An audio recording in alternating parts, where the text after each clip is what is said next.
Hello everyone, welcome to our channel. So इस महीने 25 जून को वर्ल्ड विटिलिगो डे है।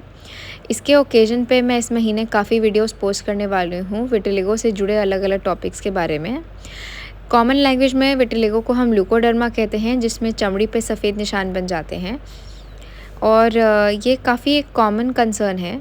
तो इस चैनल के माध्यम से मैं चाहूँगी कि जो विटिलिगो से जुड़ी काफ़ी सवाल हैं, लोगों के धारणाएं हैं, वो सॉल्व हों। मैं डॉक्टर कनिका रॉय हूँ। मैंने अपनी जो MBBS की ट्रेनिंग है वो लेडी हार्डिंग मेडिकल कॉलेज से की है दिल्ली, और अपनी स्किन की degree MD dermatology AIIMS Bhopal से की है। तो इस बीमारी के बारे में मैं कुछ बातें बताना चाहूँगी। जैसे पूरे दुनिया में 1% तक लोग इस बीमारी से रहते हैं, और ये बीमारी आदमियों में औरतों में बराबर रूप से होती है और किसी भी उम्र में ये हो सकती है। तो इस बीमारी का जो रूप है वो कई प्रकार से आ सकता है, जिसके बारे में हम आगे आने वाले सेशनों में बातें करने वाले हैं। विटिलिगो के कई कारण होते हैं। तो एक तो हमारी बनावट पे डिपेंड करता है, जिसको हम जेनेटिक्स कहते हैं।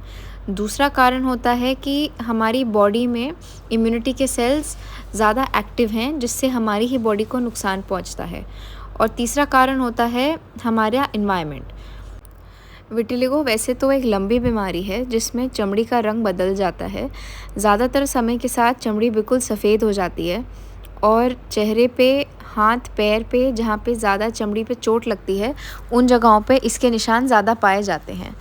कुछ प्रकार ऑफ विटिलिगो ऐसे भी होते हैं जिनमें बालों में सफ़ेदी, मुंह में सफ़ेदी या और अन्य जगहों पे भी सफ़ेदी बन सकती है। तो विटिलिगो के कारणों के बारे में डिटेल में हम डिस्कस करते हैं। सबसे इम्पॉर्टेंट कारण होता है जेनेटिक्स। विटिलिगो का परिवार में काफ़ी कॉमन एसोसिएशन रहता है। अगर किसी व्यक्ति के परिवार में उनके माता पिता या फिर उनके बच्चों को विटिलिगो की परेशानी हो, तो उनको भी 5 से 6 गुना ज़्यादा विटिलिगो होने का रिस्क रहता है। इसके साथ साथ भी देखा गया है कि अगर किसी मरीज़ से पूछा जाए कि उनके परिवार में किसको विटिलिगो है, तो 30% तक मरीज़ों में ये पाया गया है कि परिवार में विटिलिगो होता है। विटिलिगो के कुछ रूप ऐसे भी होते हैं जो परिवारों में चलते हैं। उनमें साथ साथ कभी कभी बहुत रेयर केसेस में कान में कम सुनाई देना या फिर बालों का सफ़ेद होना, ये सब भी जुड़ा होता है। तो ज़्यादातर विटिलिगो के केसेस सिंपल रहते हैं और अकेले बनावट से ही वो डिपेंड नहीं करता। जेनेटिक्स के साथ जो मरीज़ की इम्यूनिटी की बनावट है और इन्वायरमेंट में किन किन चीज़ों से एक्सपोजर है, उन पे भी डिपेंड करता है कि किसको विटिलिगो होता है और किसको नहीं होता। तो आगे हम डिटेल में डिस्कस करेंगे इम्यूनिटी के क्या क्या पहलू हैं जिनके कारण विटिलिगो बन सकता है।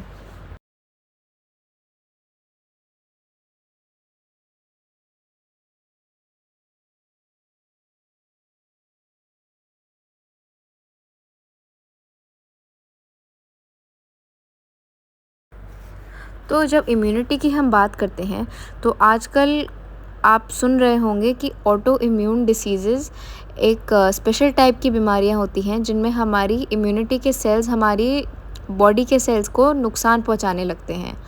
विटिलिगो भी एक प्रकार का ऑटो इम्यून बीमारी ही है। इसमें क्या होता है कि आपकी स्किन कलर बनाने वाले सेल्स होते हैं जिनको कहते हैं मेलानोसाइट्स। जिन मरीज़ों को विटिलिगो होता है, उनकी मेलानोसाइट्स के अगेंस्ट हमारी बॉडी सेल्स को एक्टिव कर देती है, और एंटीबॉडीज़ भी बनती हैं जो इन मेलानोसाइट्स को नुकसान पहुंचाती हैं। जब हम ऑटो इम्यूनिटी का विटिलिगो में बहुत बड़ा रोल है। कई बार ऑटो इम्यून बीमारियां एक साथ भी जुड़ी होती हैं। तो विटिलिगो के कुछ मरीज़ हैं जिनको साथ साथ दूसरे प्रकार की भी ऑटो इम्यून बीमारियां पाई जा सकती हैं। थायराइड की बीमारी सबसे कॉमन है जो विटिलिगो के साथ हमें मिलती है। इसके साथ साथ कुछ लोगों को गठिया की दिक्कत, कुछ लोगों को सिस्टमिक लूपस इरिथेमेटोसिस, जिसमें धूप से सेंसिटिविटी होती है, ऐसी दिक्कतें भी पाई जा सकती हैं। पर ये केस बहुत रेयर होते हैं।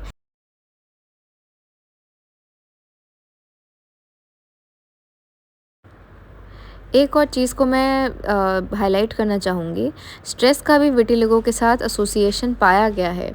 जिन मरीज़ों में ज़्यादा स्ट्रेस रहता है, उनमें इम्यूनिटी की सेल्स भी ज़्यादा एक्टिव रहती हैं और उन इम्यूनिटी की सेल्स से हमारी अपनी सेल्स का डैमेज भी ज़्यादा बढ़ता है।